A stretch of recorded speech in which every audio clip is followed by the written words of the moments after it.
Peace and welcome to the culture here on the Black Star Network. I'm your host, Farajii Muhammad. Thank you so much for tuning in and being a part of the conversation. Folks, we got a lot to talk about. First and foremost, let's give you an update on a historic meeting that's happening in Washington today, where 5 state speakers will be meeting with representatives from the White House about creating a common policy agenda and what that means for Black America. We'll have that conversation. Also, the Supreme Court is looking to review the big case around whether canceling student debt is legal by the Biden administration. That case goes up for review tomorrow. We'll talk about the implications of that. And then later we check with Brother Michael to talk about everything from Japanese American support and reparations and so much more. Stay with us. It's all happening on today's edition of The Culture on the Black Star Network. Let's go.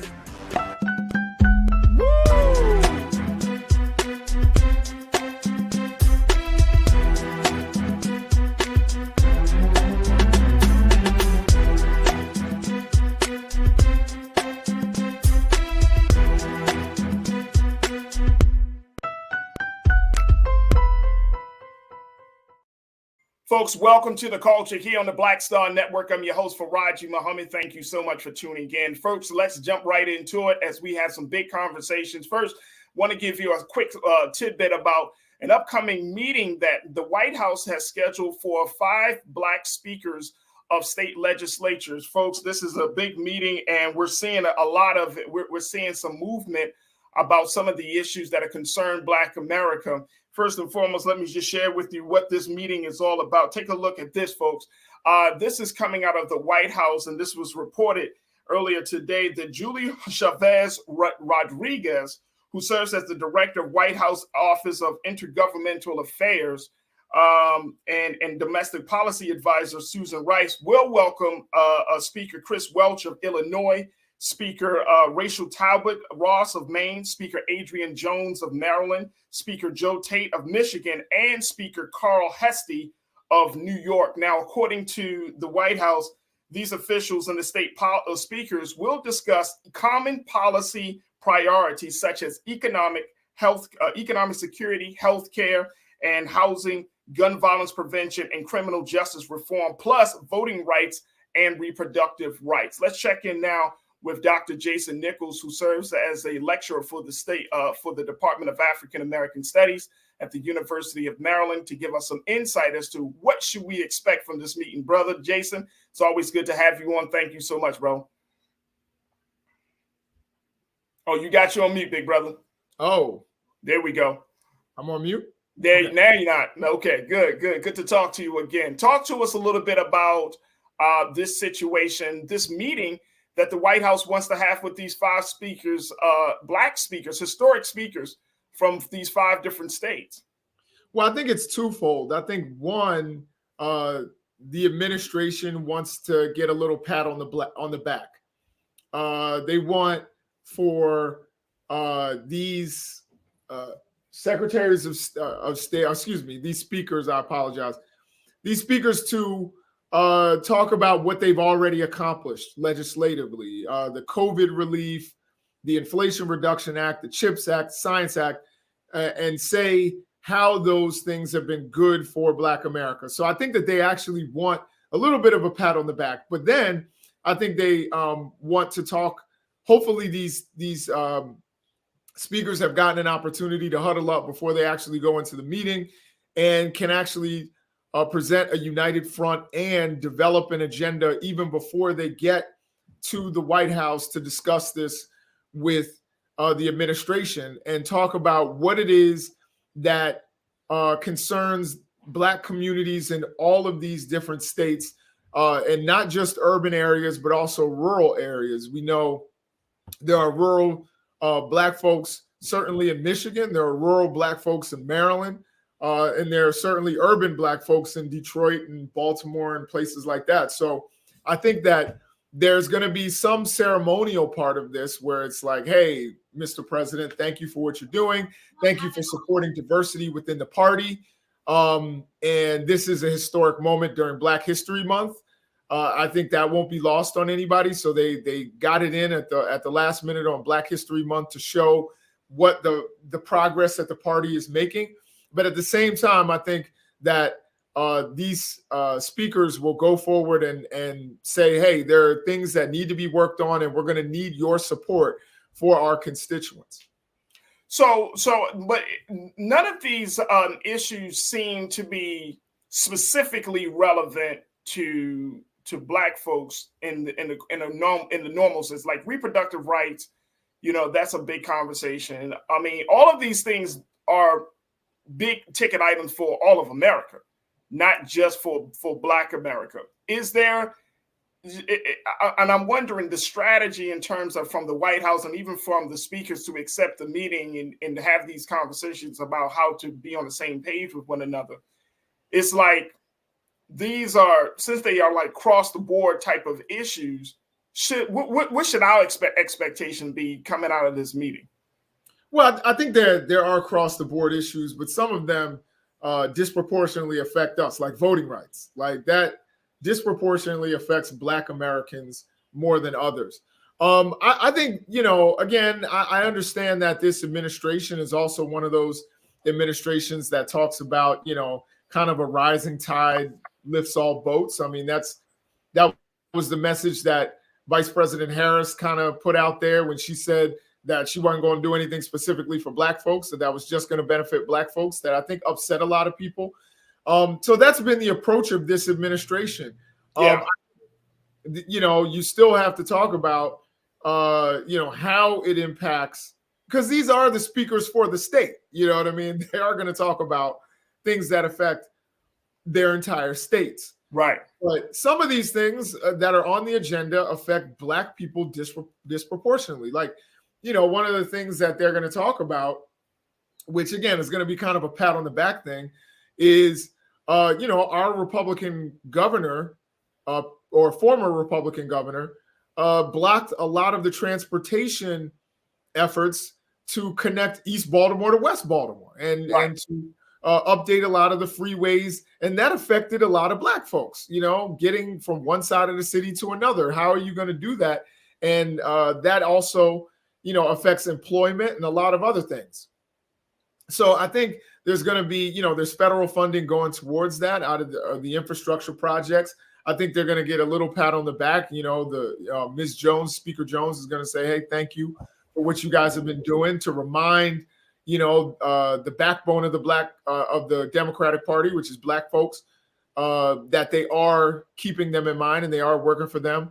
But at the same time, some of these issues affect Black people more. And I would say almost every issue, whether you're talking about education, infrastructure, healthcare, that's always going to be, the concern of Black folks. And knowing that we have Black speakers in there advocating not only for their states, but also have a special eye on Black communities gives, I think, a slight amount of comfort, knowing that our communities are going to be thought of, because these are the communities that these people come out of. All right, let me get some thoughts here, Brother Jason, from our crew, because folks may not, one, have known about this meeting, and two, it is an interesting approach and an interesting, strategy. My other thought is that because you have these Black state speakers, is this the beginning of a plan, you think, from the Democratic Party to approach these big issues from a grassroots states level instead of taking it from President Biden, coming across his pulpit? Now they're like, okay, we need to go on the state level, because that's what seems to be the strategy for the Republican Party. Hit the states, don't worry about the big speaker at the top of the hill. Yeah, no, absolutely. And it's been very effective. When we talk about the attack on voting rights, it has been from the state level, these state legislatures. So in states where you have a Democratic presence and certainly a Democratic majority, you need to take advantage of that. You need to put money into state level races. Make sure that you win some of these races. And this is one of the reasons why Michigan has been so important, and why I've been saying that I think Gretchen Whitmer is going to perhaps surpass Vice President Harris as kind of the heir apparent to the party. Is because she is, under her leadership, they have taken a battleground state and made it completely blue. including the legislature. So you don't get those ridiculous election, quote unquote, election integrity laws that are basically just ways to block black voters and younger voters from voting. Yeah. In Michigan, because of the way that they've organized and the way that they put focus into those kinds of elections. So I think nationwide, that needs to be the strategy moving forward. Like, get some of those seats in some of these states where you have a large black population, a younger population, a Latino population, and try to win as much as you can, because Republicans, when they get control, they're going to gerrymander those districts. Yep. We saw what happened in Florida, where they gerrymandered the only black district in North Florida out of existence. They're going to do all of that. So this state level approach is incredibly important. You can't just think that, and I would say even going even deeper into local politics and talking about your school board. Yeah. You don't want books banned. You don't want books on Roberto Clemente to be banned, because they mentioned race and racism. Go in there and have people running for school board and have, put a little money into it and have a big turnout so that you get the right people on the school board. These are the kinds of things that we need. Absolutely. Folks, we're going to take Doc, we're going to take a quick pause. When we come forward, we're going to continue the conversation for a few more minutes because I'm wondering if there's going to be, as they employ this new strategy, the overall impact that it will have on black voters. So folks, stay with us. We're continuing the conversation with Dr. Jason Nichols as we talk about the White House meeting with black state speakers. You're tuned into The Culture right here on the Black Star Network.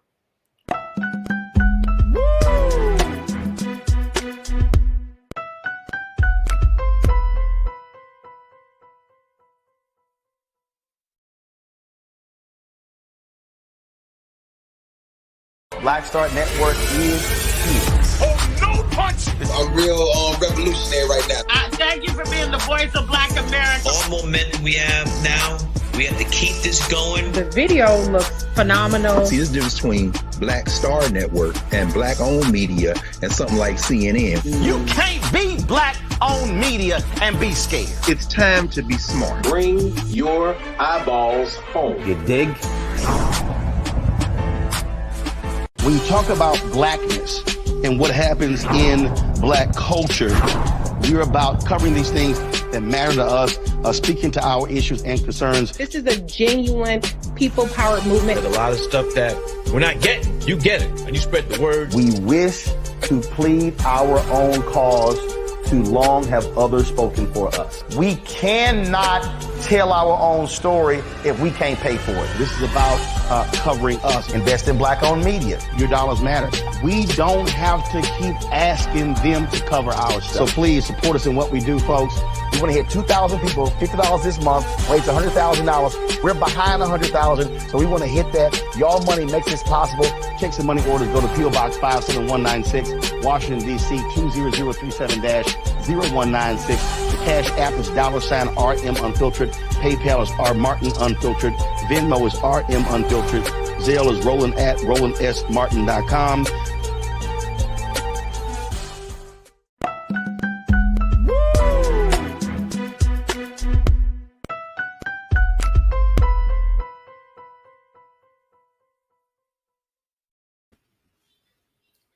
Folks, welcome back to the show. We've been talking to my brother, Dr. Jason Nichols of the University of Maryland in the African American Studies Department, as we talk about how the White House is officially has met earlier today with state speakers from black state speakers from five states from around the country, as in an effort to create some common policies on a number of issues, including reproductive rights, gun violence prevention, voting, and so much more. So I wanted to just take a few minutes, and I want to bring Dr. Jason Nichols back into the frame here as we look at this to get a couple of thoughts from our crew. But, one of the big things that I wanted to, that I didn't see on the agenda, and maybe they just didn't put it out there for political reasons, that this could possibly, maybe, Brother Jason, be a little bit of a planning session preparing for 2024. I definitely trying to test the waters to see what the temperature is like right now in these 5 states where you have these black speakers and seeing, okay, is your state amenable to Joe Biden, or we need to look at somebody else? I mean, that has to come up in a conversation somewhere, since we're a little bit over like a year and a half away from that big moment. So what you think, bro? Yeah, I don't know if I would say that it was explicitly stated, but I definitely think that, there was the air of 2024 all around, and understanding that they were going to need a lot of this infrastructure that they built up in these states to help them win. Now, again, they're going to win Maryland, regardless. If you lose Maryland as a Democrat, you're in big trouble. You probably lost every state. Not only you're in big trouble, you almost have to be like, bro, you have no chance. Yeah, you're DOA. You might as well stop the campaign, right? Yeah, you might as well just call your opponent and be like, thanks. Right. But I would say, states like Michigan, that's a battleground state. You know what I mean? And it's going to be really important. There are no guarantees, even though it looks really strong right now. There are no guarantees that you're going to win Michigan in 2024. So you need to tout your accomplishments. You need to bring Michigan into the focus and let people know that, hey, this is what we did for Michigan infrastructure. This is what we did for manufacturing. This is how we're helping the unions. And you bring a Michigan official to the White House and have that conversation and take some photos. And they take those photos with them and say, hey, we're supporters of Joe Biden. We endorse Joe Biden in 2024. I think that's going to be really, really important. And the same thing, if Kamala Harris is the heir apparent, she wants to be, kind of in the mix of that as well. So I think it's important, definitely for 2024, for them to be laying the groundwork, particularly with Black communities. Yeah. And it is Black History Month, but you definitely want to start laying that groundwork because this election cycle is already starting. I mean, we know Trump declared a while ago, but now you're getting other candidates who are declaring. Yeah, and Trump doesn't have the big figure right now, it seems like that. Right. And they're all attacking Joe Biden. They're all afraid to talk about Trump, which is why Trump's going to win, by the way, amongst the Republicans in the GOP, is because they're acting like he's the big bad bully schoolyard and they're whispering his name. If you're going to do that, then you're pretty much making it. He's calling y'all out, but y'all not calling him out. One of my favorite lines from Jay-Z, where he was talking about subliminal disses, he was like, if it ain't directed directly at me, I don't respect it. You know what I mean? So for me, I think a lot of what we're seeing on the Republican side, they're going after Joe Biden. Joe Biden needs to build, a team around him from around the country, particularly in these battleground states, to protect him from some of those criticisms that you're going to get from the Republicans, because they're scared to fight each other. All right, my guy Willie Fraser checked in and is kicking us off this afternoon. He said it seems like an effort to put Black men in focus before this next election. From the barbershop, there's a lot of work that those in office and the citizens need to do. Yeah, definitely. Yeah. I think that to Willie's point, this is a way for the administration to tap in, to try to figure out, okay, where we are and with everything and on all of this stuff. And of course, I mean, and it sucks because I would have not done this meeting during this month. I would have waited just a few more days, and it could just simply because that's when the president's that's when people are available. But you know what I mean? Because what it comes across as, oh, it's Black History Month. Let's meet with Black leaders. Well, I think there's some of that, but I also think it is, I just got back from Ukraine. I want people to know that I'm still focused on the United States of America. So him meeting with leaders and, of course, mixing in Black History Month as well. But I think there was that whisper or that criticism that he's more concerned with international affairs. He's more concerned about Ukraine and the American people. And he's going, to meet with his supporters. He wants it to be a friendly meeting. And he wants it to be here in the United States because he doesn't want, to Willie Frazier's point, he doesn't want Black folks in the barbershop to be like, look, he's getting off, Marine One and Air Force One, and he's over there in a war zone, but he don't come to Chicago. He don't come to Detroit. He don't come to Baltimore. You don't want that to start up. Right. The barbershop. You want them to know, hey, I'm meeting with people from your state. I'm meeting with the leader that you voted for, that you put into office. That person that you saw, at the campaign event or knocked on your door or actually walked in the barbershop, had a conversation with you. I'm meeting with that person. And I think that is kind of the strategy. But, I think Black History Month was definitely, a consideration. But I think it's more than just Black History Month. It's because he knows the criticisms, or they know the criticisms that they were giving Joe Biden, that he wasn't focused on the United States. He didn't go to East Palestine. And you remember the people in East Palestine, or at least, people like J.D. Vance are saying, those are our people. So I think Joe Biden was like, I want to meet with people domestically, but I'm going to meet with my people. Right. My people who support me. And I'm going to have a friendly meeting. I'm not going to go, somewhere where it could be hostile. Yeah, absolutely. Truth is power, my guy. You said it once again. We wouldn't be in this situation if we got out and vote numbers, and vote out numbers. We shouldn't be preparing for 2024. We should be ready for 2024.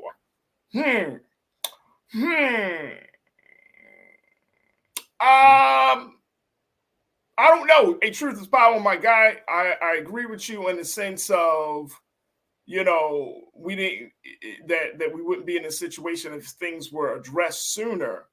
But I'm going to go back to my view of this, brother Jason, that people come out and vote.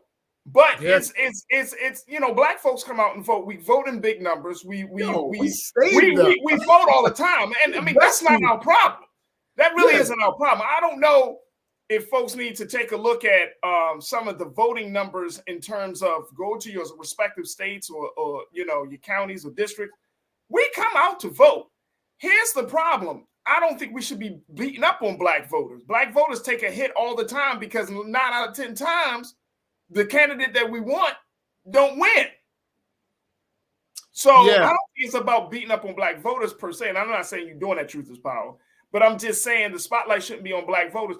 The spotlight needs to be on these candidates, these agendas that they're not speaking to our interests, right?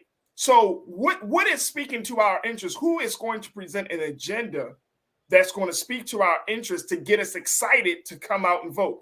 If we go back to Barack Obama, again, his agenda spoke to our interests, change, hope. I mean, it spoke to us. It resonated with us. And the reason it resonated with us, because that's what we needed.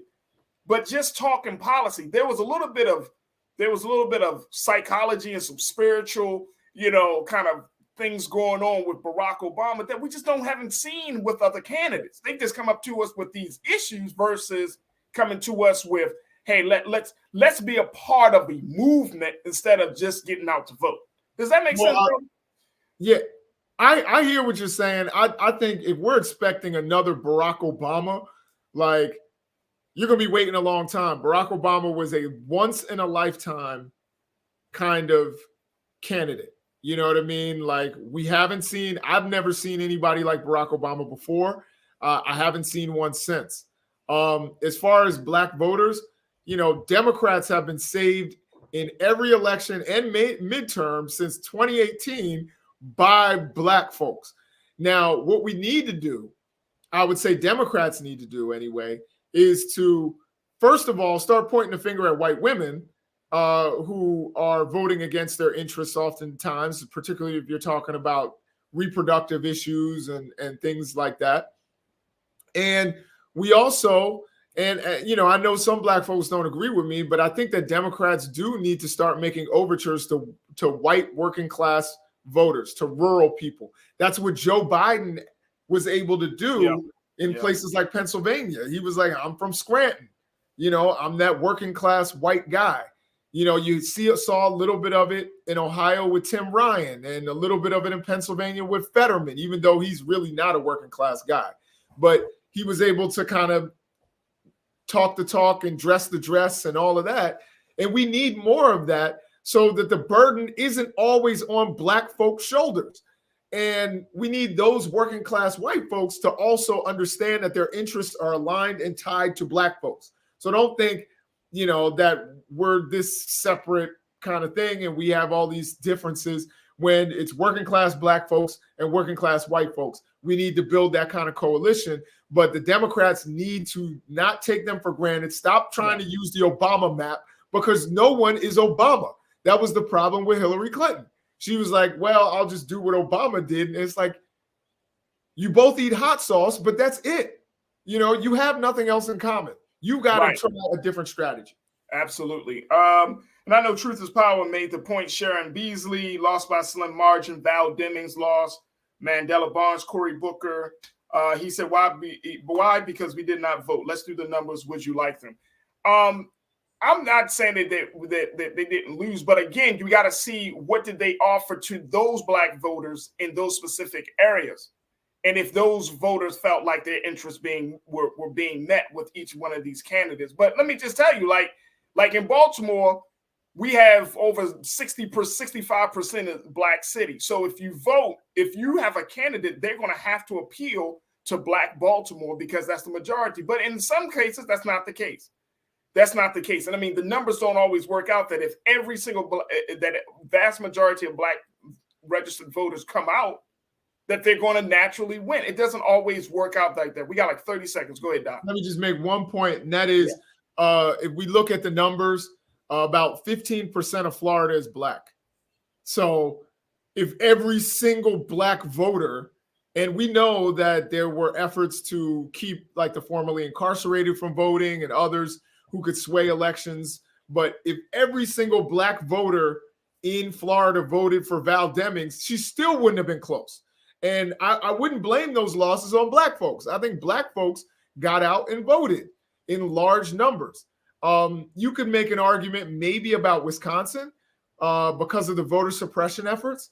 But for the most part, we saw just recently 92,000 black votes or registered voters got challenged by Republicans.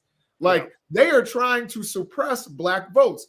Black people are trying to get out and vote. You don't get Raphael Warnock if black people didn't vote. That's what gave Democrats control of the Senate. So I think we certainly need to keep up the energy. And I agree with Willie Frazier that black folks, if we can get more black folks to vote, that's great. Yeah. But we also need to recognize that black folks are voting and there's other communities that we need to kind of tell, hey, you need to help us out. Absolutely. And that was Truth is Power that made that point, Doc, on that. All right, we got to take a quick pause. When we come forward, I want to get your take on something else, which is this update about the student loan debate that's going to be reviewed by the Supreme Court tomorrow. We're going to hear from Dr. Jason Nichols to get his take on what we should expect. And then, of course, we'll share with you, throughout the week. We're going to give some coverage to this issue. But let's talk about what should be the expectations coming out of this monumental decision to relieve folks of student loan debt. So stay with us. That conversation is up next here on The Culture on the Black Star Network.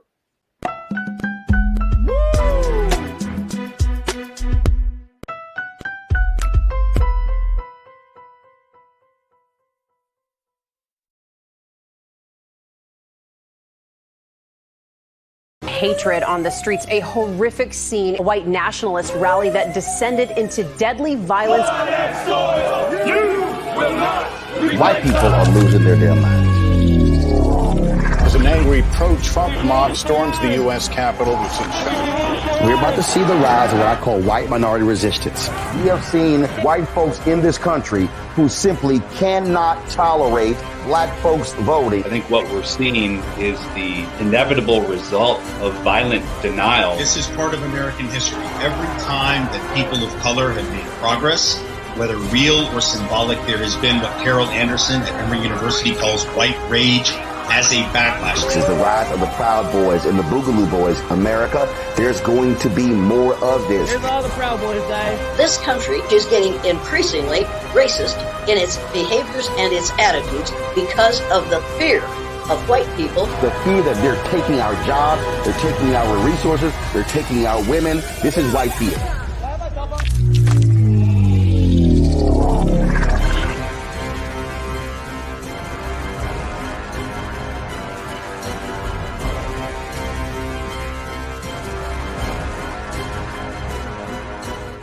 Black Star Network is here. Oh, no punch! I'm real revolutionary right now. Thank you for being the voice of Black America. All momentum we have now, we have to keep this going. The video looks phenomenal. See, there's a difference between Black Star Network and black-owned media and something like CNN. You can't be black-owned media and be scared. It's time to be smart. Bring your eyeballs home. You dig?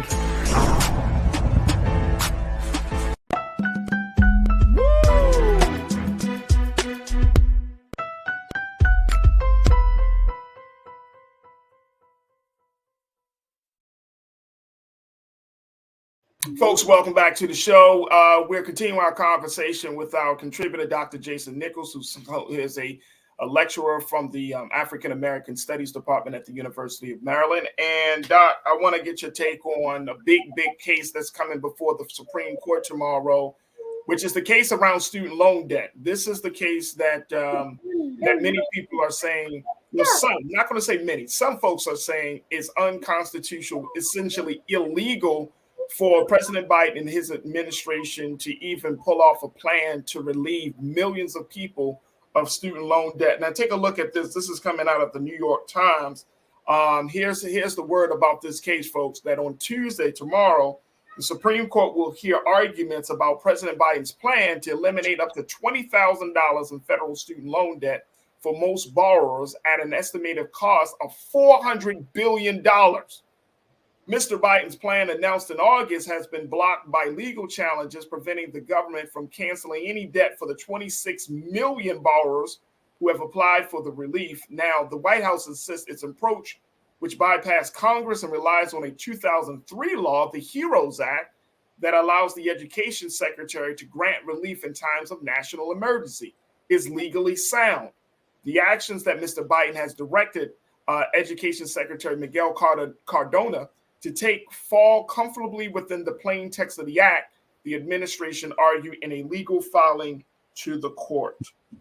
Now, challengers, including 6 Republican-led states, call it an abuse of executive authority that seeks, quote, breathtaking and transformative power by relying on a, quote, a tenuous and pretextual connection to an emergency, national emergency, according to their legal brief.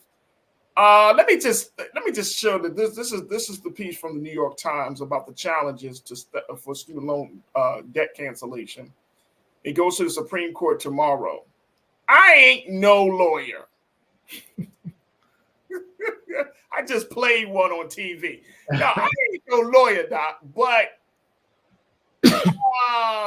it sounds like the national emergency being COVID.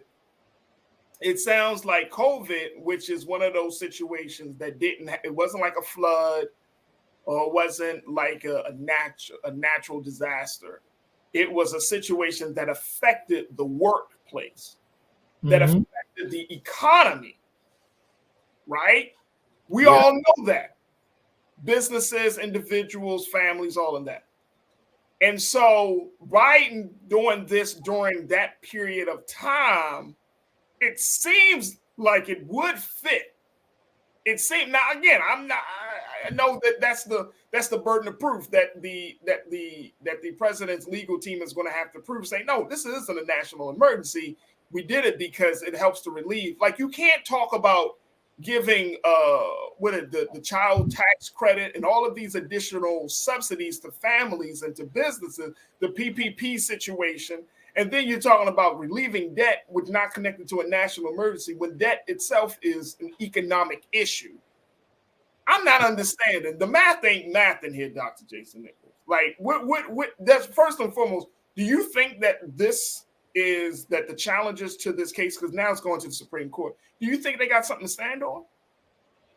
Unfortunately, because of the balance of the court, I think that they do. I think you're going to see them make the argument that, well, first of all, part of the argument early on by some states was that this was taking race into account, that this was going to benefit Black people disproportionately, and therefore was, wrong and unconstitutional and violates, several statutes because it's racialized. So again, I want all of the Black folks out there to recognize, number one, what Republicans are literally saying.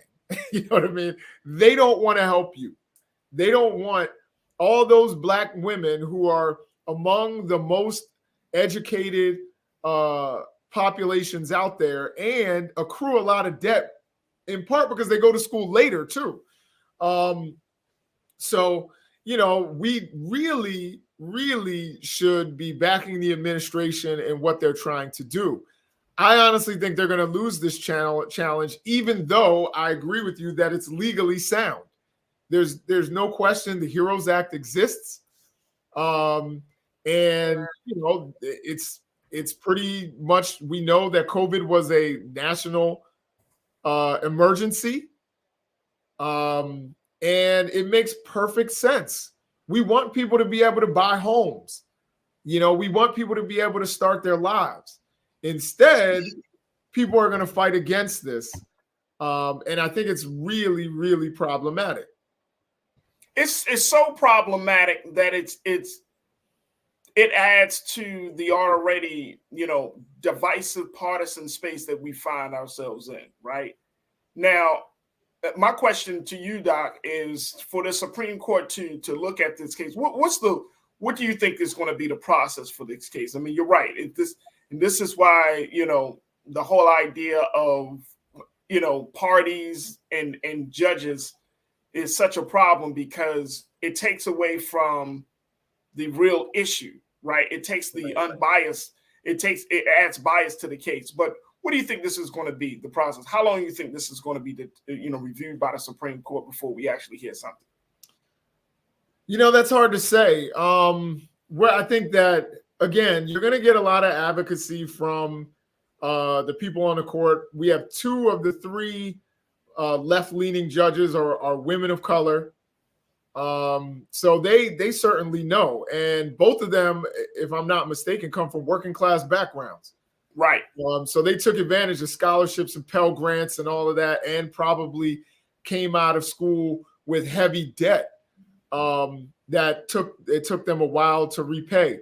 There's another thing that we need to remember is that for a long time, and this is the one issue I have with the administration's approach, it should also come with some sort of reforms to the cost of college.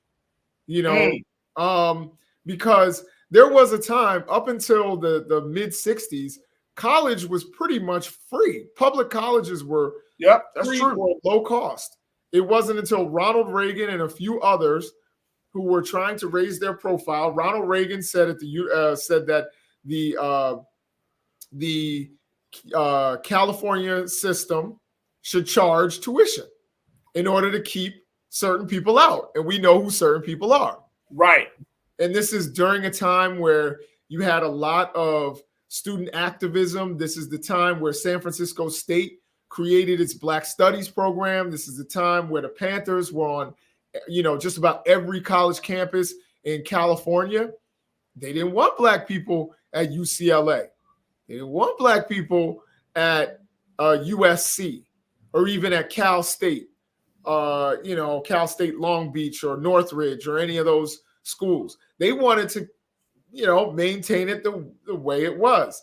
directly after the GI Bill, where you had large amounts of white folks going to school. They could go to private schools because they got a loan from the government, essentially subsidizing them. And, public colleges were free already. But now, because of that, they've made it so that people accrue ridiculous amounts of debt where they can't even start their lives. They get a good degree. They even get a good paying job, And so this argument, you make a lot of money, but if I make, 80 grand, but I've got $400,000 in debt, how am I going to start my life? Right. We're talking about a declining population in America. That's something that I wrote about recently, is that America's population is declining. We're getting older, we're having fewer children, and people are going to continue to have fewer children if they can't afford them. Right. So I think it's really important that this goes through, but I'm not optimistic. I think it's going to get shot down by people like Clarence Thomas and others who don't have any empathy for Black people and Black women and others who really need this debt relief. Absolutely. And I think this is why McCall made the point that she made here, Doc. She says, so Republicans passed $1 trillion tax cut for the wealthy and wealthy corporations in 2017 when 45 was in office, and they were ecstatic, but they don't want student loans canceled. Yeah, no, that's basically, basically. Yeah, that's the case. That's the case. Look, folks. Let's not start to think that there are some people who actually work in government who are against the very people that they're supposed to represent. Yeah. So if we start with that premise, Doc, I say it all the time. Tell Black folks, don't be surprised about a double standard because we're Black. Like, that's been happening for years. So don't be surprised. You actually do have people in government who's supposed to be representatives of the interests of the people who are against some people getting proper representation and getting their interests met. Don't be surprised. Like, it exists, folks. This is why there are two major parties. And this is why we're in the conundrum that we're in. Go ahead, Doc. I was just going to say, this is, looking at it from a partisan aspect. Mm-hmm. Democrats do things for working and working class people, but don't communicate to them well. Republicans communicate to working and working class people really well, but don't do anything for them. Democrats need to find a way to communicate to working class people as well as get things done for them. Right. And people think that just because you went to college that you're some sort of elite. And college is where, was high school for my grandparents. You know what I'm saying? Like it's the equivalent now. Like college is not what it once was, where you pretty much were guaranteed you were going to be in the top half of the United States. That's not what college is anymore. It is literally the top of the bottom of the heap if you graduate college. And we need to treat it that way. Like that it's where other, generations were if they graduated high school. Absolutely. So we're going to keep our eye out on this. Of course, tomorrow, this is when the case is going to be reviewed by the Supreme Court. And then, of course, later on this week, Doc, we're going to talk about this, but this has major implications, not only around the conversation about student loan, but they even have major implications about how far the government can go to do things that we've been wanting this government to do for years. And it's just so interesting that, and I'm happy that they found this 2003 HEROES Act and pulled it out of the dust and wiped it off and said, you know what, we're going to do it right now. I'm happy about that, but I know that this is going to be a very, very big issue moving forward. Dr. Jason Nichols, always a pleasure, big brother, for checking in, being with us here on Mondays here on The Culture. Thank you, bro. Yes, sir. You already know, bro. Absolutely, absolutely. All right, folks, we got to take a quick pause. When we come forward, let's check in with my brother Michael in Hotep. Let's talk about Dilbert creator Scott Adams and his racist remarks that got the cartoonist in hot water. Stay with us. That conversation is up next here on The Culture on the Black Star Network.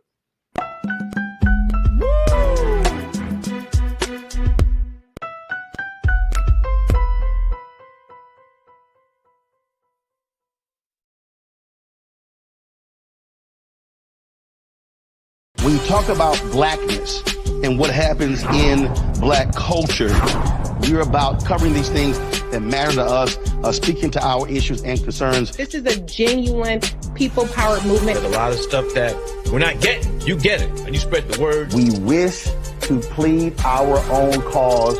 Too long have others spoken for us. We cannot tell our own story if we can't pay for it. This is about covering us. Invest in black-owned media. Your dollars matter. We don't have to keep asking them to cover our stuff. So please support us in what we do, folks. We want to hit 2,000 people, $50 this month, raise $100,000. We're behind 100,000, so we want to hit that. Y'all money makes this possible. Checks and money orders go to P.O. Box 57196, Washington, D.C. 20037-0196. The Cash App is $RM Unfiltered. PayPal is R Martin Unfiltered. Venmo is RM Unfiltered. Zelle is Roland@RolandSMartin.com.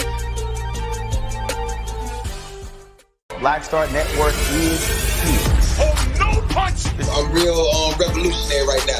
Thank you for being the voice of Black America. All momentum we have now, we have to keep this going. The video looks phenomenal. See, there's a difference between Black Star Network and black-owned media and something like CNN. You can't be black-owned media and be scared. It's time to be smart. Bring your eyeballs home. You dig?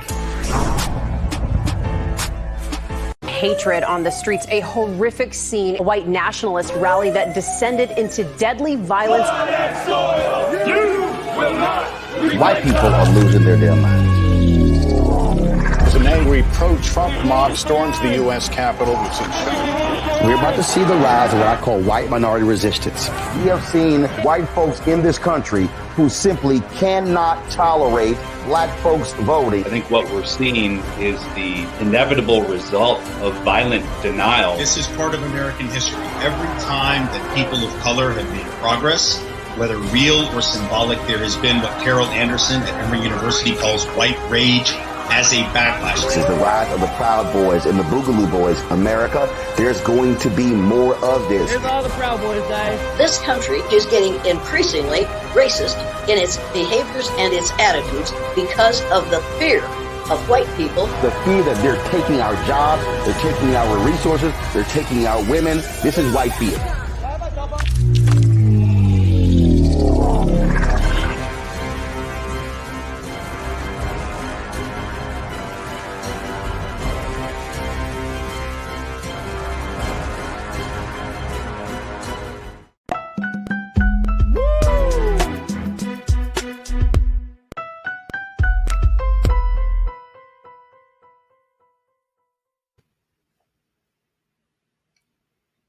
Folks, welcome back to the show. Thank you so much for tuning in to The Culture here on the Black Star Network. I'm your host, Farajii Muhammad. Folks, let's shift gears into another conversation where the Dilbert comic strip, a comic strip that is seen widely across the country and around the world.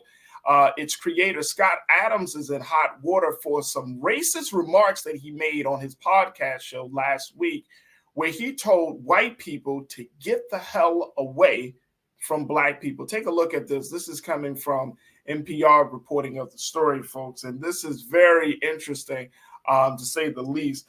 So this is what this is the situation. The distributor of Scott Adams' Dilbert comic strip, Andrews McNeil Universal, announced yesterday it was severing ties with the cartoonist. Now, this came after Adams urged white people to get the hell away from black people during a racist rant on his online video program last week, during which he labeled black people a quote-unquote hate group. The Washington Post, the Los Angeles Times, and other newspapers across the country has already announced they would no longer carry the syndicated comic strip as a hate crime. He even went as far as to say, folks, that black people are racist. Oh, Scott Adams, you don't know what that truly means. All right, let me bring in my brother Michael Imhotep, who can be seen on Roland Martin Unfiltered. He's also the host of the African History Network podcast show, and he is a scholar and researcher. And he is looking at this, and he said, what is he saying? What say you, Brother Michael? Thank you for joining us this afternoon. When you heard about this, now, Dilbert, this is interesting. It's so funny that you brought this to my attention. So I said, let's go with it. Let's roll with it, right? Right. But what's interesting is that I remember listening to Scott Adams on another podcast, maybe like a couple of weeks ago, talking about why he decided to create Dilbert. Like he was in a low period of his life, and he always wanted to be a cartoonist, but he had to go in the corporate space, and then that came out of this situation. But now it's like, he said he's always, and it's interesting, he said, my views have always been considered controversial, but, I just take it with a grain of salt because I know that as a white man, I'm in this space, blah, blah, blah. Nothing racist at the time when I heard this podcast.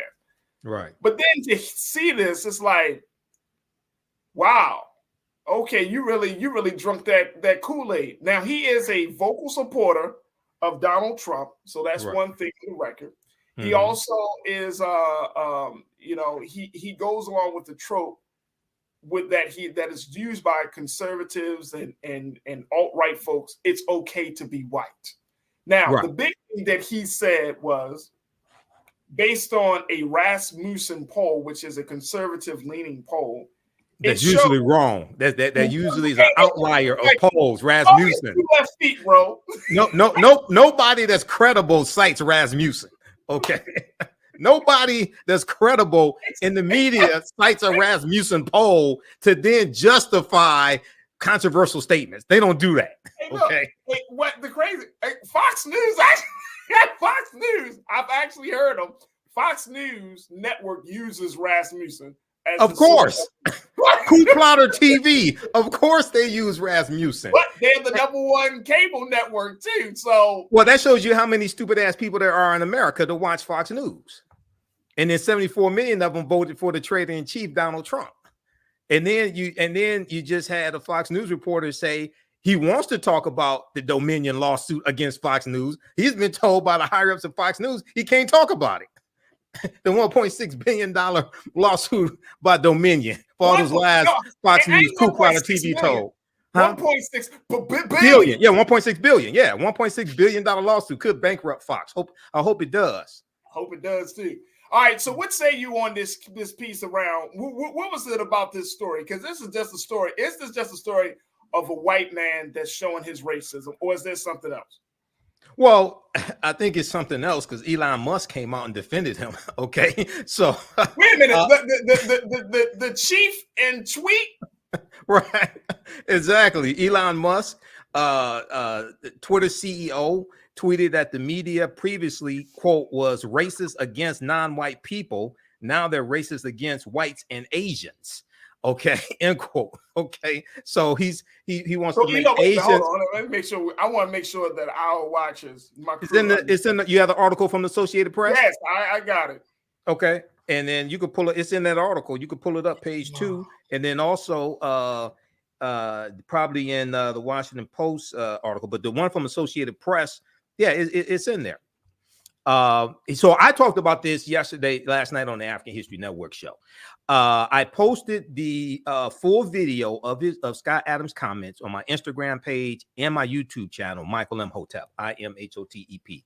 So he showed how he truly felt, and he thought there were going to be no consequences to this. Okay, but hundreds of newspapers, and looking at the reporting from CNN from Friday, February 24th, hundreds of newspapers dropped Dilbert comic strip after racist tirade from creator Scott Adams, and even more have dropped them since then. So he's facing a huge backlash. So the poll said 53% of Black Americans said it was okay to be white. 26% basically said it was not okay to be white. He cites the 26%. You have to understand what he's saying. He's citing a minority of the African-American population from a bogus poll outfit, Rasmussen, and he called African-Americans a hate group because of this faulty poll. It said 26% of Black respondents disagreed that it's okay to be white. So he goes and does a YouTube video based upon this. Then he also says that he's going to stop helping African Americans because it doesn't do any good. My question to him is, when have you had a track record of helping African Americans to any extent? Then he went on and he concluded saying that he was tired of seeing videos on social media day after day after day showing Black people beating up non-Black people. He said this also. So I'm like, where the hell, what websites are you on? What social media platforms are you on? Maybe it's 4chan. Maybe it's that. No, not World. I don't think he's on World Star. It may be 4chan, because 4chan is the white supremacist message board where the racist trope "it's okay to be white" started. Okay, so then we get into, well, where are you spending your time on social media? He said he's tired of seeing videos day after day after day of Black people beating up non-white people. Okay, beating up Black people beating up white people, basically. So where are you getting these videos from? So he has dug a hole for himself, and it's good that they took action and canceled his little comic strip. Okay, he should not. Now, maybe Donald Trump will give him a platform on Truth Social, probably so. And then Elon Musk is drawing backlash from his comments as well. But we know Elon Musk is a racist also, so we pretty much figured that out. I don't think a lot of people know that. And let me just say this: I don't think a lot of people know that, or they get too deep in it, or maybe we're in a state of denial about some things. But that's a different conversation. I think they're learning it based upon the changes he's made to Twitter and allowing what he calls free speech, but allowing racist language to take place. And they had a huge spike in using the N-word, and different things like this, different racist language after he took over Twitter. I think a lot of people are getting a rude awakening about Elon Musk. But let me just do this. We got a couple. Hey, Keenan, you got a little bit of this video of Scott Adams before we take our next pause. Let's play a little bit of what Scott Adams, the creator of Dilbert, had to say. Well, Rasmussen poll had a provocative little poll today. They said, do you agree or disagree with the statement, it's okay to be white? That was an actual question. Rasmussen asked, white and Black voters, and probably others, do you disagree or agree with the statement, it's okay to be white? 26% of Blacks said no. It's not okay to be white. 21% weren't sure. Add them together, that is 47% of Black respondents were not willing to say it's okay to be white. That's like a real poll. This just happened. Did you have any idea?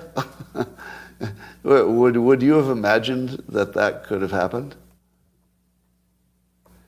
So I realized, as you know, I've been identifying as Black for a while, years now, because I like to be on the winning team, and I like to help.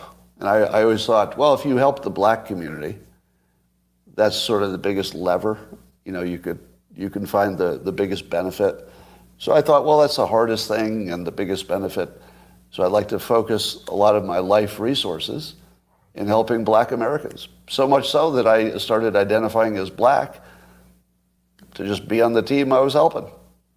But it turns out that nearly half of that team doesn't think I'm okay to be white, which is, of course, why I identified as Black, so I could be on the winning team for a while. But I have to say, this is the first political poll that ever changed my activities. I don't know that that's ever happened before. Normally you see a poll, you just look at it and you go, whatever. Oh, this is interesting what other people think. But as of today, I'm going to re-identify as white because I don't want to be a member of a hate group. I'd accidentally joined a hate group. So if nearly half of all blacks are not okay with white people, according to this poll, not according to me, according to this poll, that's a hate group. That's a hate group. And I don't want to have anything to do with them. And I would say, based on the current way things are going, the best advice I would give to white people is to get the hell away from black people. Yeah, he's an idiot. Now, according to this fake poll, hold on, 53%. Hold on, brother Michael. Hold on. I got hey, yo, crew. Wait, but hold on. No, I gotta take a pause. I gotta take a pause. I need a moment, man. I need a cup of coffee or something, man. I cannot believe what this dude just said. Right. This race thing is getting way out of hand, brother Michael. It's getting way out of hand, man. Well, I'm serious. We got a serious problem with race. And this is what happens when you don't address racism for hundreds of years. When you just keep letting that shit just keep piling up. This is what happens. You got a grown-ass white man who says he identifies as black to be on the winning team. Yep. So which is ridiculous in the first place. I can't do it. All right, right. That's ridiculous. That's ridiculous in the first place. So this is thought. I gotta take me a break. Oh, okay. All right. Woo! That was a little Monday surprise. Folks, stay with us. It's a lot more to talk about with this situation. I need to hear what y'all got to say, crew. I need to hear that. Just stay with me. It's the culture right here on the Black Star Network. Wow.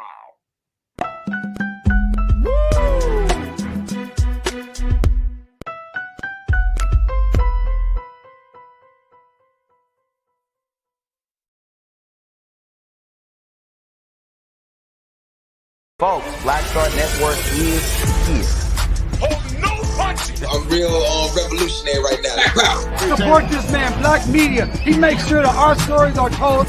Thank you for being the voice of Black America, Roland. Stay black. I love y'all. All momentum we have now, we have to keep this going. The video looks phenomenal. See, there's a difference between Black Star Network and black-owned media and something like CNN. You can't be black-owned media and be scared. It's time to be smart.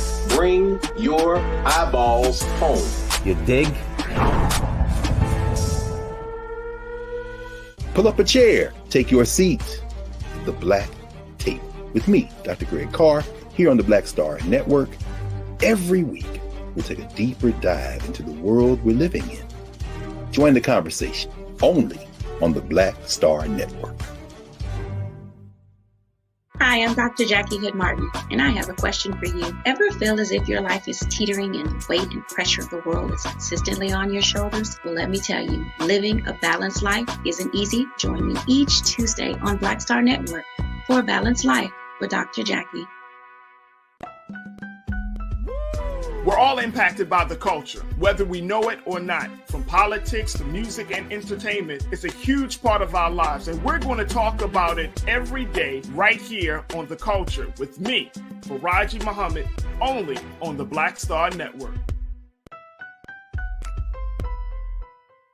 I'm Deborah Owens, America's Wealth Coach, and my new show, Get Wealthy, focuses on the things that your financial advisor and bank isn't telling you, but you absolutely need to know. So watch Get Wealthy on the Black Star Network.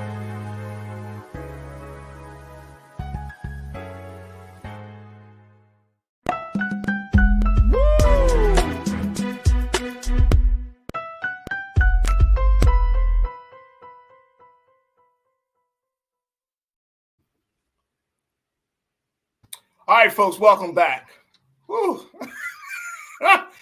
We've been talking about Dilbert creator Scott Adams and how he's under fire for some controversial remarks that he made about black people and white people, essentially calling black people a quote-unquote hate group and telling white people to run as far or to get the hell away from black people. Now, this comes out of a video program that he has where he referenced a Rasmussen poll that shows that asks the question, is it okay to be white? Where he said that nearly half of Black people, 26% who say no, and 21% who said they don't know, nearly half of those Black people that were polled says it's not okay to be white. And in turn, by him identifying himself as a Black person,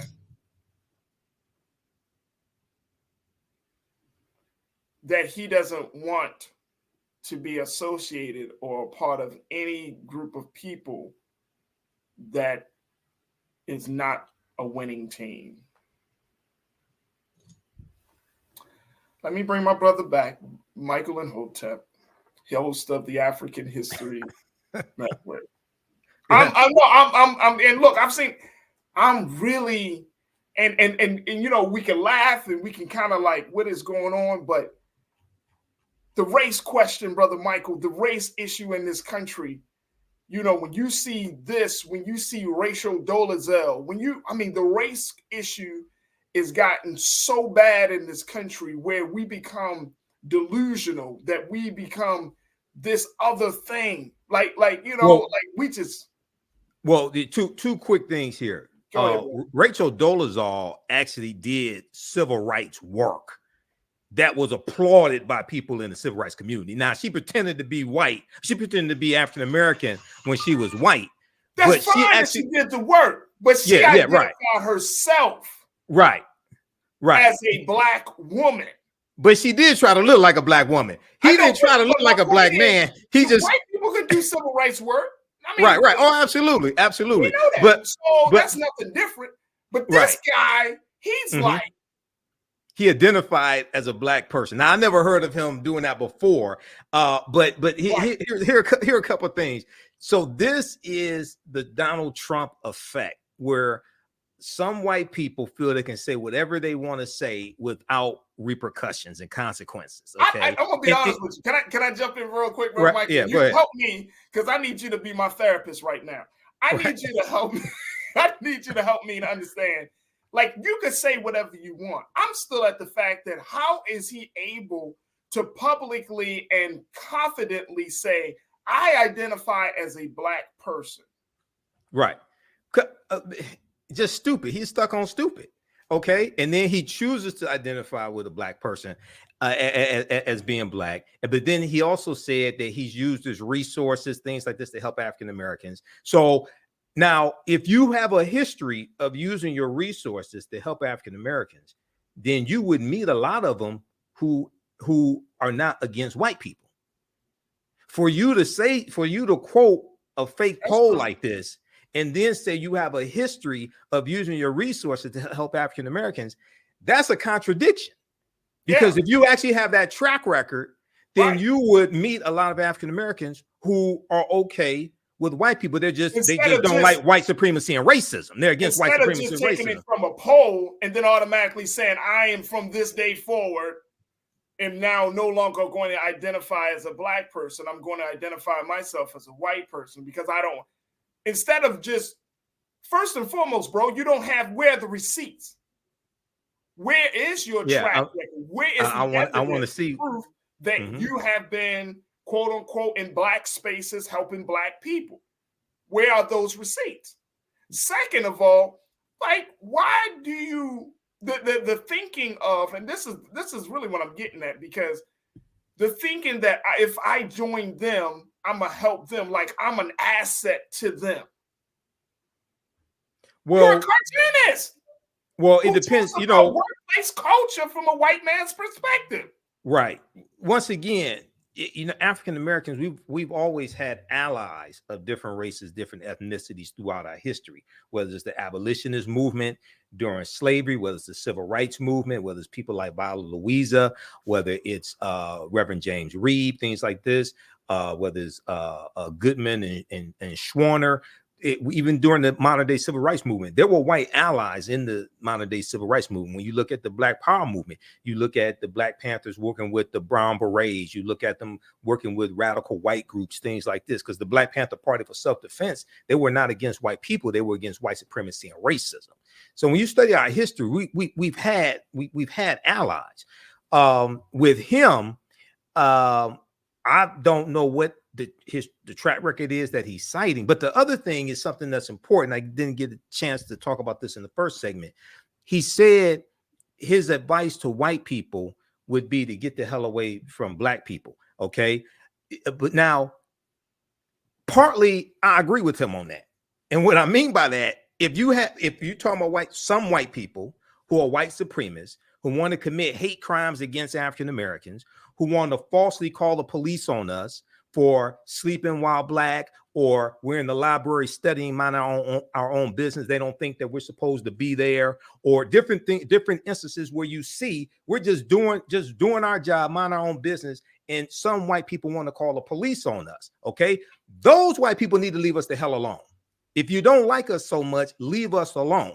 Okay. But haven't we been saying that though, Brother Michael? Well, I'm saying it again. No, I know, I hear that. I'm saying it again on the culture with Farajii Muhammad. No, let me tell you something. We've been saying that. We've been saying, give us our own land. Leave us alone. Let us establish our own social and political and economic infrastructure. We have been saying that. I think the part of the conversation that this dude is missing is that once we start going down the record of creating our own reality, then white people get jealous and envious that after all of these years of oppression and tyranny, that we still got the resiliency to get back and start something different. And guess what? They burn it down. They want to destroy it. Sometimes they get jealous and want to destroy it. We rebuild it because they don't want to see us win, as DJ Khaled said. They don't want to see us win. Right. And even because we got the juice, and now next thing you know, you mad because you wonder where they get. They turn lemons into lemonade. Shit, I'm going to cut down the whole lemon tree. So my comments were not for all white people, because all white people don't think like that. But I'm talking about the ones that want to do us harm, the white supremacists. Leave us the hell alone. And this is the paradox here. They can't, bro. They can't. Well, the paradox is that they can't. So it's the hate in their heart won't allow them to. So Saturday online, I did a Black History Month lectures in a series I was dealing with Black resistance, and Black resistance movements, because that's the annual theme for 2023 for Black History Month, Black resistance. And I talked about the Black Exodus of 1879 of 6,000 African Americans migrating from Louisiana and Texas primarily, but also Mississippi, all going out west to Kansas, because they were trying to escape the racism and domestic terrorism, especially in Louisiana and Texas. So they go out to Kansas. Now, what happened was you had white plantation owners, white landowners in Louisiana and Texas who despised African Americans, but they wanted our cheap labor. Okay. And they appealed to politicians to pass laws to keep us from leaving those states so they could keep exploiting us, but they despised us.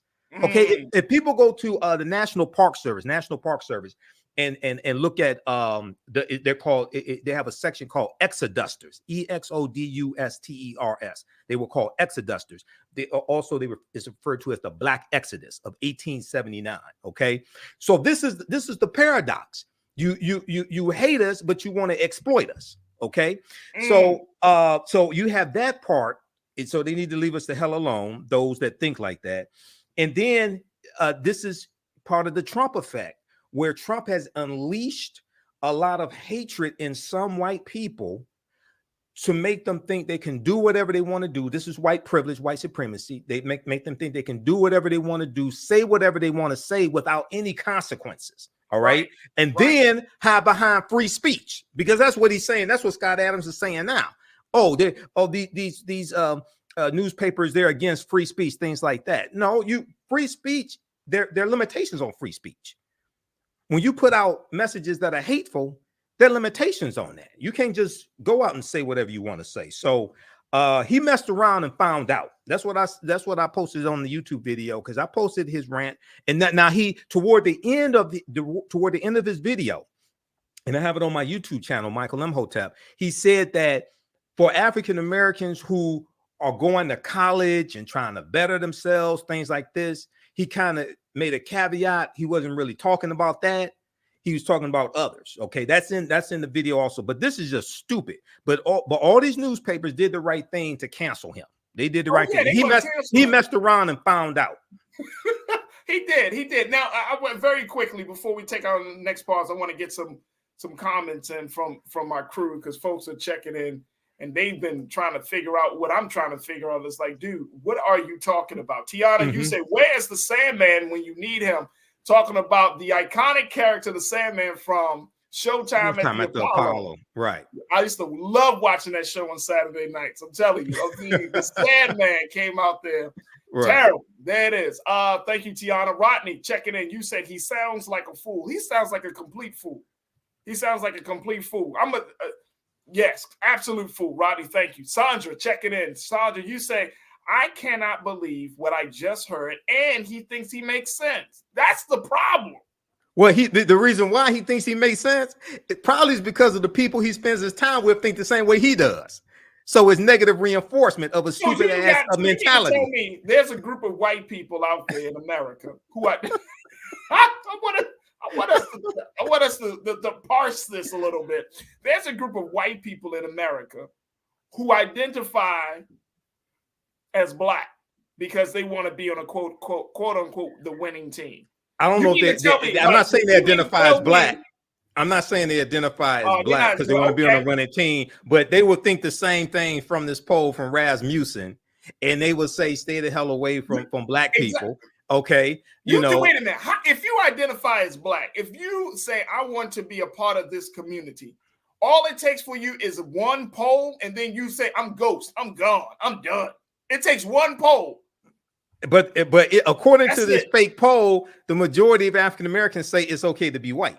He goes with the minority. He goes with the 53%. He said 26 that says it's not okay, and these said the 21. That just means that they He said they didn't know. He said they didn't know. Don't know. Right. I don't know. They could be saying, I really don't understand your question. Right. It's okay to be white. Okay.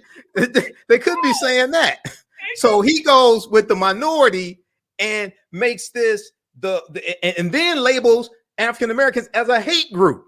We don't have a history of enslaving over 4 million white people in this country. We don't have a history of lynching white people. We don't have a history of going and burning down white people's towns. Things like these of this nature. We don't have a history of creating systems that keep white people systemically oppressed. We don't have a history of creating of dressing up in white sheets and terrorizing black communities for years. We don't white have communities. Yeah, we don't have that history. We don't have this history. But see, now this goes back to our conversations dealing with Ron DeSantis down in Florida. Okay, because when you have people who are trying to pass laws to keep this type of history from actually being taught and discussed in schools, then what you're doing is you're setting up the next generation to be even more ignorant than the previous generation, okay, of all people. And, closing this out with Dr. Carter G. Woodson. Dr. Carter G. Woodson, who created Negro History Week, which became Black History Month, he was a historian. He had a PhD in American history from Harvard University. He said that the history of African Americans had to be taught in every school across the country. White children needed to learn that history also because he felt that a lot of racism and prejudice was the byproduct of white people and others, but especially white people not knowing the accomplishments and achievements that African Americans have contributed to world history, not just to America, but to world history and world civilizations. Okay. What this fool just said is an example of that.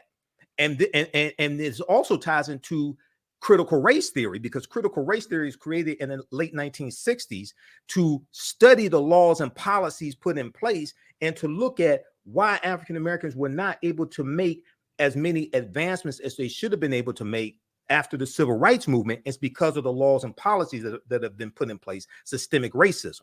That's why critical race theory was created, to analyze that so that you can correct that also. So right. All right. Well, let me just say to Jay West, you say he at one point claiming himself as trans black.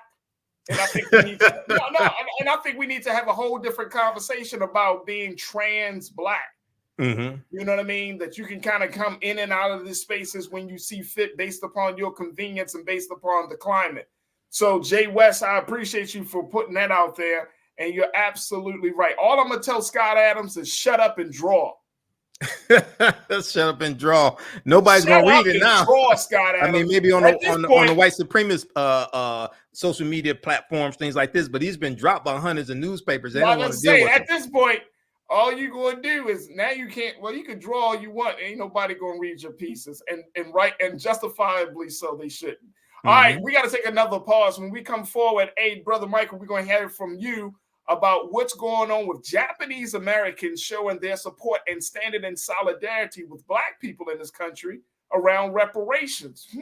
Really? Boy, race is tearing everybody into a different person. We'll have that conversation. And of course, with you, stay with us as the culture here on the Black Star Network.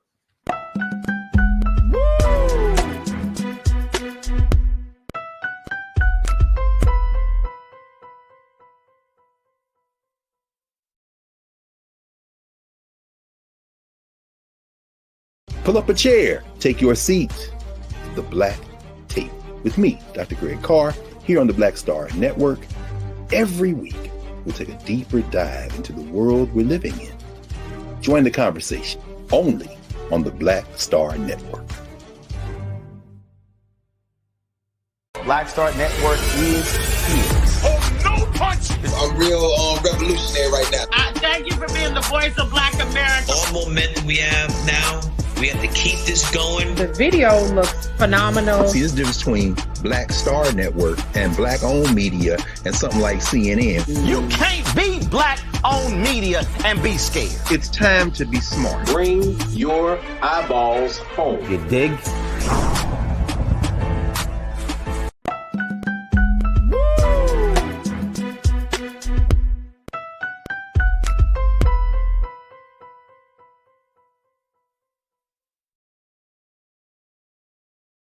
All right, folks, welcome back to the show. For our final conversation, we're tuned in, and I'm checking in with my brother Michael and Hotep, host of the African History Network show. You can find that on YouTube and on social media.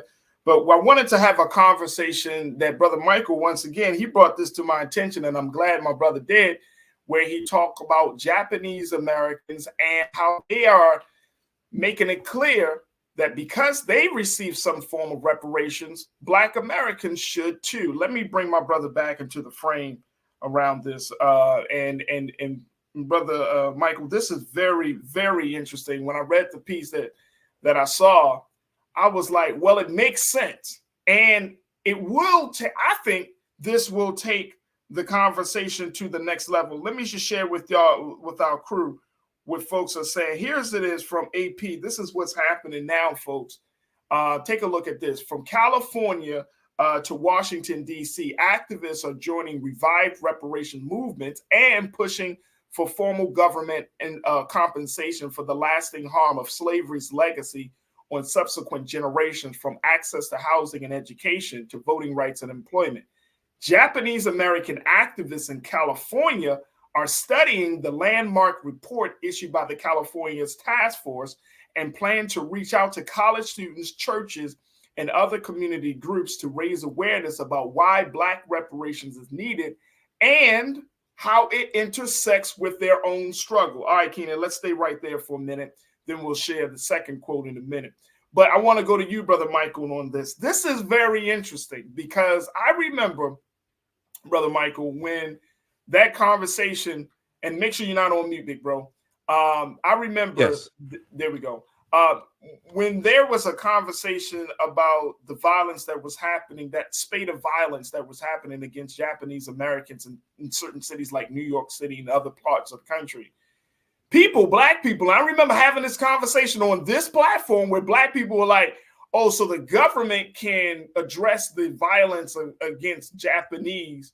And we're talking about, supporting the Japanese community, but then we're not talking about what's been going on for Black people, which is understandable. But there were a lot of people feeling some type of some type of resentment against Japanese folks for getting any type of government assistance or getting some type of policy to speak to their harm. Now, this is an interesting situation because you got Japanese Americans who are saying, look, we received reparations for what was done from our people from Pearl Harbor, from Nagasaki and Hiroshima, and all of that America has done. We stand in solidarity. How do you reconcile these 2 points, Brother Michael? Well, number one, people have to really understand the history prior to 1988. The first hate crimes act ever signed into law in the history of this country was signed into law in 1968 by President Lyndon Baines Johnson. It was part of the Fair Housing Act, and it was a result of the modern day civil rights movement, and it was largely for African Americans. That's the first hate crimes act ever signed into the history of this country. Then when you go and study why the Department of Justice was created in 1870 by Congress during Reconstruction, the Department of Justice was created largely to enforce the new rights that African Americans were getting and to prosecute those who were violating their rights. And this is why in 1871, you had the Ku Klux Klan Act. And then you have President Ulysses S. Grant that declares martial law in 9 counties in South Carolina to crack down on the Klan. And you had Klansmen prosecuted by the Department of Justice. When we look here at what Japanese Americans got, first of all, it's important to understand which Japanese Americans got a one-time payout of $20,000, which totaled over $1.6 billion. It was approximately 82,250 Japanese Americans. It was not all Japanese Americans in the country. It went to those directly who were put into those internment camps during World War II, about 1941 and 1945 or so. And it went to those who had to be evacuated. Okay. So this past Congress, now I posted this link here from justice.gov. If you could pull that up, that explains exactly what happened. That's from the Department of Justice 10-year program to compensate Japanese Americans interned during World War II closes its doors. So this wasn't, you can zoom in on that. This was an act of Congress. It only went to those who were survivors of the internment camps. Now, members of the Congressional Black Caucus at this time advocated for this also this restitution. Then so this was 1988 that this bill passed. They left a 10-year window for people to make claims. In 1989, the Honorable John Conyers from Detroit introduced H.R. 40 to have a study done by the federal government on the harms of that slavery has done and the consequences of slavery, the legacy of slavery to African Americans. So that was the year after this. Now the problem is based upon Title VI of the 1964 Civil Rights Act, Section 601, non-discrimination and federally assisted programs. Race-based programs are illegal at the federal level. You also have a similar law in California, which is why the California Reparations Task Force is prescribing their reparations based upon lineage, as opposed to just race, just being black. Okay, right. So they can get around that and withstand court challenges, because whatever they pass will be challenged in court. You have to be able to withstand court challenges. That's all you have to understand law. Now, the problem with us is that all of the last of the former slaves died in the 1950s. So our situation is different than Japanese Americans, because that restitution only went to those who were directly harmed. For us, all the last of the former slaves died in the 1950s. So this is why you're going to have to approach it differently. And what will be what California is doing is probably what will be adopted at the federal level. If something is adopted, you have to do it by lineage. But the most important thing that we have to understand is that this is not about a check. This is about comprehensive reparations. And if you read the 500-page study that the California Reparations Task Force released in June of 2022, and I'm posting here in the chat the article from the Washington Post that breaks this down, and it has the link to the 500 study, because I've gone through it and read part of it. We have to have comprehensive reparations. So the laws and policies that have been put in place and still remain in place that have maldistributed wealth, power, and resources into the hands of Europeans, you have to change those laws and policies. Yep. This is why you have to understand the history of what's happened, because if we all got $1 million a day, you and I both know white people will have it all back by this time next week. And the only thing you would have done is stimulated their economy, but the laws and policies that maldistributed wealth, power, and resources into their hands in the first place will still be there. Okay. Let me throw this out there as well, Brother Michael. And I'm glad that you're bringing these points up. One of the things that was said was referenced is this Pew Research Center poll that was done about the issue. Right. Take a look at this, folks. Only 30% of U.S. adults surveyed by the Pew Research Center in 2021. And Keenan, let's pull this second quote up for me, please. Thank you, bro. Only 30% of U.S. adults surveyed by the Pew Research Center in 2021 supported reparations for slavery. That was in 2021. That's 2 years ago. 77% of whom were Black Americans. Wow. That was 2 years ago, folks. Support among Latinos and Asians were 39% and 33% respectively, and white Americans had the lowest rate of support at 18%. Now, some advocates said that the idea of reparations for the World War II incarceration camps was once considered outlandish. But many, take this look, I want y'all to listen to this, y'all. Right. Many young third-generation Japanese Americans were inspired to mobilize from civil rights and ethnic pride movements, including the Black Panther Party and the Brown Berets, who promoted Chicano rights. Look, folks, look at this. Take a listen, folks. Let me just say this, and Brother Michael, we only got a couple of moments left. Okay. But I wanted to, I'm bringing this up because if we understood that the struggle of Black people in this country serves as the metric, the standard, the very reference point on what human rights look like in this country, right? We open the door. Our struggle opens the door for other salvation. Right. And so for the fact that you got third generation Japanese Americans, young Japanese who are learning about the Black Power movement, the Civil Rights movement, they're learning about all of these movements of Black liberation that are saying, look, this is similar to what we experience. This is eye-opening on so many levels. And this is why Chris, my guy, Chris Big checked in. He said something, and I'm a true, and I'm in total agreement with him. Chris, you made the point. You said the benefits, let me just make sure. Let me make sure I'm pulling this up. You said, Chris, that in order for movements to be successful, that they must be diverse. And for a situation like this, for Japanese people, some Japanese, of course, not across the board, but some Japanese Americans saying, we want to support this. I think, Brother Michael, this pushes the priority up a few notches to get people to understand.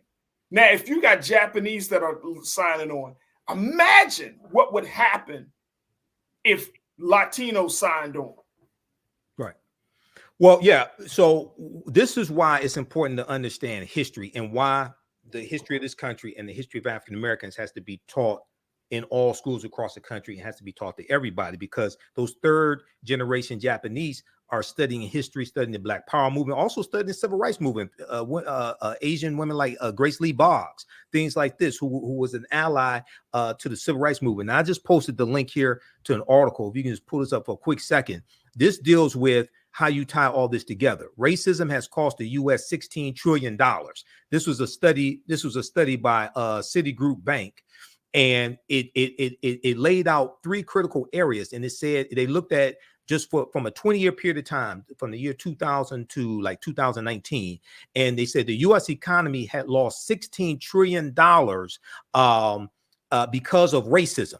And they said black workers have lost $113 billion in potential wages over the past 2 decades because they could not get a college degree. The housing market lost $218 billion in sales because Black applicants could not get home loans, and about $13 trillion in business revenue never flowed into the U.S. economy because African-American entrepreneurs could not get access to bank loans. It goes on to say that the U.S. could have $5 trillion in gross domestic product over the next 5 years if those gaps and others were closed today, the study indicated. So that deals with changing laws and policies. But what this study documents, and there are other studies like it, it shows how racism negatively impacts everybody in this country. It's lost opportunity for everybody, even though we get the brunt of it. So it requires a re-education process and really teaching this history. That's why Juneteenth becoming a federal holiday could be very powerful if we know how to use it, because it allows us to force into the national conversation a history that Republicans are passing laws and state legislators to keep that history from being taught in the schools. So it requires a total re-education process and show how all this is hurting everybody, and policies that are good for African Americans are good for America in general. Come on, there it is right there. Look, we're going to end it right there. Hey, Brother Michael, I'm so happy that you brought this topic. I'm serious, brother. I didn't see this, so yeah. I'm glad that you were like, hey, Farajii, we need to talk about this. I monitor about 35 different news sources on a daily basis. Hey, bro, and I'm always consuming. But this is great. This is great, man. And I think it's going to push the movement. I think it's going to push the conversation further along. I think it's going to, and it's a huge. This uproots white supremacy on so many levels, brother Michael. You know it, and I know it. You're starting to see Japanese. You got, of course, black folk. If we start to see more groups of people standing behind black folks and saying, yeah, their struggle is our struggle. Oh, right. Oh, right. Brother. Exactly. Like it's the sky's the limit. Look, we got a couple of seconds left. Talk to us about the work you're doing.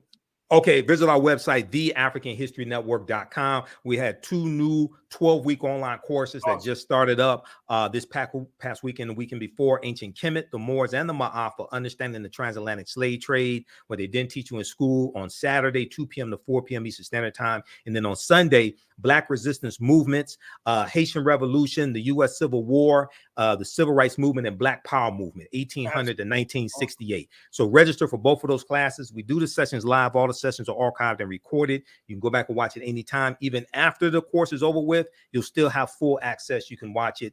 And this information is PG-13. You can use this with your children as well.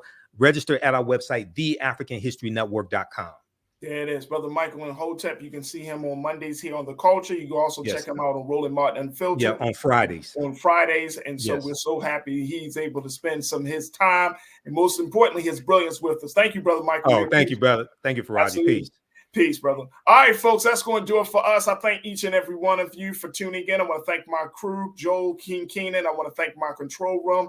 And, of course, I want to thank you, my culture crew, for always being a part of the conversation. Look, folks, make sure you do your due justice and your due diligence. Support us here at blackstarnetwork.com. Make sure that if you have enjoyed the conversations we've had today over the past few days, over the past couple of months, make sure that you do your part and support us financially, sharing the content, and so much more. Go to blackstarnetwork.com and do all that you can to support Black-owned digital media as we're continuing to grow and expand and evolve, and most importantly, continue to push the boundaries around culturally relevant conversation. Black Star Network. Also follow us on Twitter at Black Star Network and IG at Black Star Network as well. And, of course, follow me at The Real Farajii on IG and Farajii on Twitter. Would love to connect with you as well. All right, that's going to do it for me. Stay tuned. Up next is RMU, Roland Martin Unfiltered. As always, never be afraid to challenge what's wrong. Stand for what's right while being yourself in the process. God willing, we'll talk tomorrow for another exciting edition of The Culture